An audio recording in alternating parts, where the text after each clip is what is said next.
Beberapa tahun lalu, saya bikin video berjudul Cara Saya Dapat 43,5 Juta di Rumah Aja. Sampai hari ini, videonya masih terus ditonton. Tapi kalau saya harus ulang bikin video yang sama hari ini, ada satu hal yang akan saya ubah. Karena sekadar punya skill doang itu nggak cukup, ini gara-gara AI yang bikin skill itu jadi gampang diakses, persaingan jadi makin ketat. Yang semakin penting hari ini adalah siapa yang punya sistem, tepatnya sistem yang mengubah skill jadi penghasilan. Jadi video ini saya akan tunjukin sistem yang saya pakai, gimana cara kerjanya, dan kenapa sistem ini penting di era AI sekarang. Sebelum AI meledak, sebetulnya udah banyak freelancer yang mentok, karena mereka bersaing di skill yang gampang dibandingkan, sambil terus berlomba untuk dapetin klien tanpa memiliki leverage. Hasilnya penghasilan susah naik, dan posisinya gampang tergantikan. Banyak yang fokus kerjain pekerjaan klien, tapi kurang ngerti gimana cara bisnis klien sebetulnya itu menghasilkan uang. Padahal disitulah letak nilai sebenarnya. Kalau kita mundur beberapa tahun ke belakang, memilih skill digital itu relatif sederhana. Selama ada permintaan dan kita cukup kompeten ngerjainnya, peluang untuk menghasilkan uang itu masih cukup besar. Tapi hari ini situasinya berbeda. AI bikin banyak pekerjaan jadi lebih cepat dan murah. Skill yang dulu spesial sekarang bisa dilakuin jauh lebih banyak orang. Pertanyaannya itu bukan lagi skill apa yang sedang populer, tapi skill apa yang benar-benar bernilai untuk calon klien. Klien itu bukan bayar kita karena punya skill, tapi mereka itu bayar karena kita memberikan hasil. Nah, dan berarti ini juga kita harus tahu dulu, kita harus punya target siapa calon kliennya.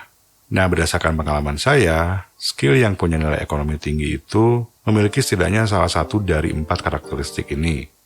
Nah, jadi salah satu dari 4 area ini membantu klien menghasilkan uang, menghemat waktu, menghemat biaya, dan mengurangi risiko. Semakin dekat skill ke 4 area tersebut, semakin besar nilai yang bisa kita tawarkan ke pasar atau ke market. Dan ini beberapa skill yang satu level di atas eksekusi. Ini artinya butuh juga pemikiran. Jadi AI itu bisa bantu output, tapi bisnis masih butuh manusia untuk nentuin tujuan dan keputusan. Nah, cuma banyak orang pakai AI buat gantiin proses berpikir. Padahal harusnya buat mempercepat proses berpikir. Itu perbedaan yang besar. Kalau nggak ngerti market, pelanggan, atau masalah yang dihadapi, AI cuma bisa bantu bikin kesalahan lebih cepat. Tapi kalau pemahamannya kuat, AI bisa jadi pengungkit kapasitas kerja yang berlipat ganda. Jadi di tahap pertama ini, jangan cuma tanya skill apa yang harus dipelajari, tapi tanyakan juga apakah skill ini membantu memberikan hasil yang lebih baik. Setelah punya skill, banyak orang yang berpikir bahwa solusinya itu adalah jadi makin ahli di satu bidang. Pendekatan itu masih bisa berhasil, tapi kalau zaman sekarang itu nggak selalu cukup. Soalnya sekarang freelancer itu harus bersaing dengan lebih banyak orang, termasuk juga dari negara-negara lain. Dengan adanya AI nurunin barrier masuk, pekerjaan yang dulu butuh bertahun-tahun sekarang bisa dibantu oleh tools.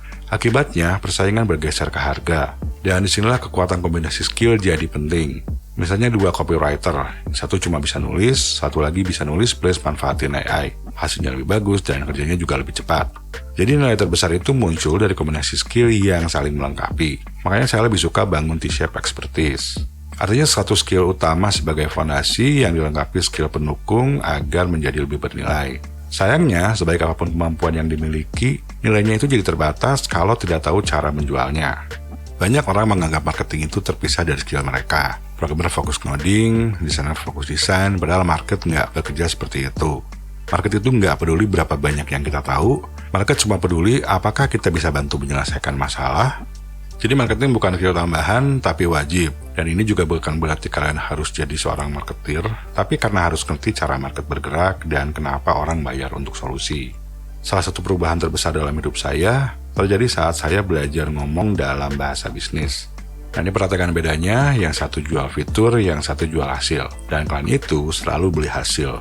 Semakin kita cepat ngerti pasar, marketing, dan persuasi, semakin cepat skill berubah menjadi nilai di mata klien. Nah, dan setelah punya skill yang bernilai, gimana caranya dapetin klien? Disinilah banyak orang mulai frustasi. Cuma ngandelin website freelancing doang makin susah, bukan berarti udah nggak bisa dipakai, cuma kita juga harus lihat realitanya. Tingkat persaingannya itu udah gila-gilaan, dan ketika ratusan orang nawarin jasa mirip, persaingan berubah jadi perang harga.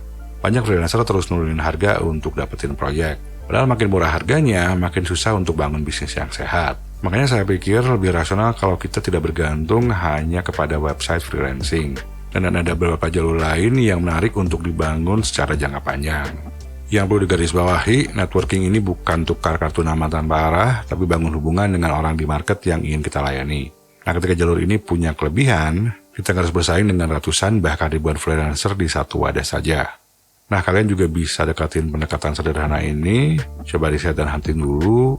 Ini memang makan waktu ya, tapi kalau nemu, jangan mulai dari nawarin jasa. Mulai dari cari masalah, karena klien nggak beli jasa, klien itu beli solusi. Nah, terus gimana caranya deketin mereka? Kalau seandainya saya harus pulang hari ini, saya akan ngasih nilai dulu sebelum nawarin jasa. Misalnya saya nemuin bisnis dengan website lambat, saya rekam video 3-5 menit, tunjukin masalah mereka apa yang bisa diperbaiki. Jadi nggak jual apapun dulu ya, cuma nunjukin kalau saya mengerti masalah mereka. Nah, tapi kebanyakan freelancer datang dengan penawaran dan daftar harga, dan hanya sedikit yang datang membawa insight. Padahal kalau klien merasa kalian ngerti situasi bisnisnya, negosiasi bisa sedikit lebih mudah. Jadi daripada berjam-jam kirim proposal ke banyak tempat atau bidding ke banyak project, saya lebih suka fokus nyari masalah nyata, kasih insight relevan, dan bangun hubungan dari sana. Pendekatannya memang nggak instan, tapi lebih rasional, lebih manusiawi, dan susah digantikan AI. Nah, kalau misalkan seorang freelancer mulai ngerti market, mulai bisa dapetin klien, ini bukan berarti calon klien berikutnya bisa tahu tentang freelancer tersebut. Ya, mereka juga belum tentu tahu siapa kita ya, walaupun kita udah dapat satu klien, pas nyari klien berikutnya tuh suka susah. Nah, jadi setiap pengalaman itu jangan hanya berhenti jadi pengalaman, tapi ubah jadi aset. Nah, jadi didokumentasikan, dan dari dokumentasi tersebut, portofolio bisa terbentuk secara alami. Mungkin awalnya di medsos, nanti bisa bikin web juga. Ini karena klien lebih gampang percaya pada bukti dibanding klaim. Nah, yang menarik, makin lama saya bekerja dengan klien, reliability sering jauh lebih berharga, komunikasi jelas, menepati janji, dan juga konsisten. Hal ini justru semakin langka, padahal reputasi itu aset paling berharga dalam jangka panjang. Setelah punya skill, pengalaman, portofolio, dan kredibilitas, personal branding harus diperkuat. Karena banyak orang yang kompeten, tapi market nggak tahu orang itu ada. Ya, saya sendiri juga ngalamin ya. Nah, ini sebabnya membangun jalur distribusi itu penting. Semakin besar jalur distribusi yang kita miliki, semakin besar peluang untuk ketemu klien. Nah, ini bentuk distribusi yang bisa dibangun, nggak harus semua. Pilih satu yang sesuai dengan karakter dan target market. Yang penting, mulai bangun aset distribusi sendiri. Nah, karena kalau makin lama bergantung pada platform freelancing doang, itu makin besar risiko saat ada aturan yang berubah. Belum lagi saingan meningkat terus, jadi kita harus punya banyak jalur untuk promosi. Personal branding ini juga bukan soal kelihatan keren atau jadi influencer, tapi bikin orang datang dengan konteks dan kepercayaan yang lebih tinggi. Itu bikin peluang jadi lebih besar, dan pada titik ini, kalian nggak lagi cuma jual skill, kalian mulai punya aset. Sekarang satu orang bisa ngerjain pekerjaan lebih mudah, lebih cepat. Ya tentu karena adanya AI sebagai leverage. Nah, saya sendiri juga banyak dibantu AI, coding dibantu AI, nulis skrip dibantu AI, ngedit video ini juga dibantu AI. Nah, masalahnya banyak orang melihat AI dari sudut yang salah. Mereka bertanya, AI apa ya yang bisa menghasilkan uang? Padahal pertanyaan yang lebih benar itu adalah bagaimana AI bisa bantu saya menghasilkan lebih banyak nilai. Perbedaannya besar karena klien nggak beli AI, klien itu tetap beli hasil. Nah, di sini kita harus punya kemampuan prompt thinking, bukan sekadar ngetik perintah, tapi berpikir jernih, memecah masalah, dan kasih konteks yang tepat agar AI menghasilkan output yang lebih baik. Terus dengan automation, proses manual bisa dipercepat. AI agent dan workflow design bikin berbagai tools bekerja sama, jadi bukan pakai AI satu persatu, tapi bangun sistem yang efisien. Namun pada akhirnya, AI itu tidak menyelesaikan masalah. Diri kitalah yang menyelesaikan masalah. AI nggak ngerti konteks bisnis, nggak bertanggung jawab pada hasil, nggak bertanggung jawab pada klien juga. Kita yang bertanggung jawab. Yang pasti AI juga tidak membangun kepercayaan. Nah, jadi AI itu intinya hanya mempercepat eksekusi. Makin kuat kemampuan kita berpikir dan juga pengertian kita tentang market, maka manfaat AI bisa jadi makin besar kalau kita gunakan.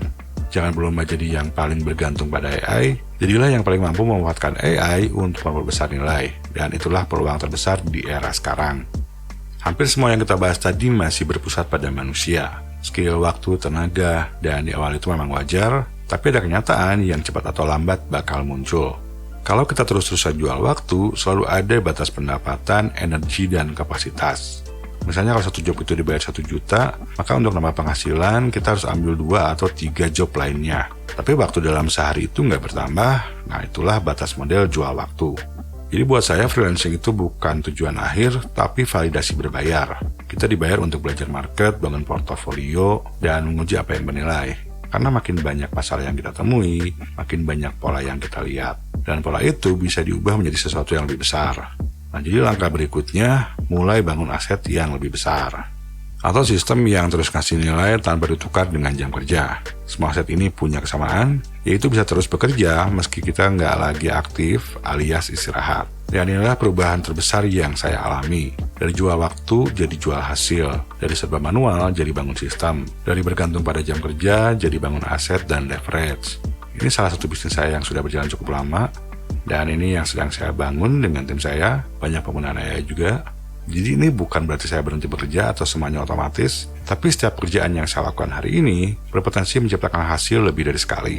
Mulai dari skill, dapetin customer, ngerti market, pakai AI sebagai leverage, lalu bangun aset dan sistem sendiri.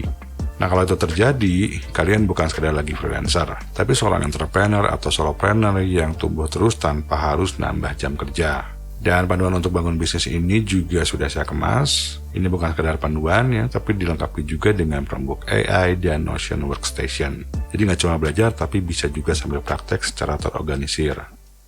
Beberapa tahun lalu, saya menghasilkan uang dari rumah sebagai web developer. Hari ini caranya mungkin berbeda, tools berbeda, tapi prinsip dasarnya tetap sama. Prinsip-prinsip ini nggak berubah dan akan terus relevan. Dan pada akhirnya yang menghasilkan uang itu bukan AI, platform atau tools. Yang menghasilkan uang adalah kemampuan menciptakan nilai secara konsisten. Dan sistem memungkinkan hal itu terjadi. Kalau teman-teman mau belajar gratis dulu, bisa join newsletter Last Minute Creator. Materinya akan saya kirim langsung ke email setiap Sabtu pagi.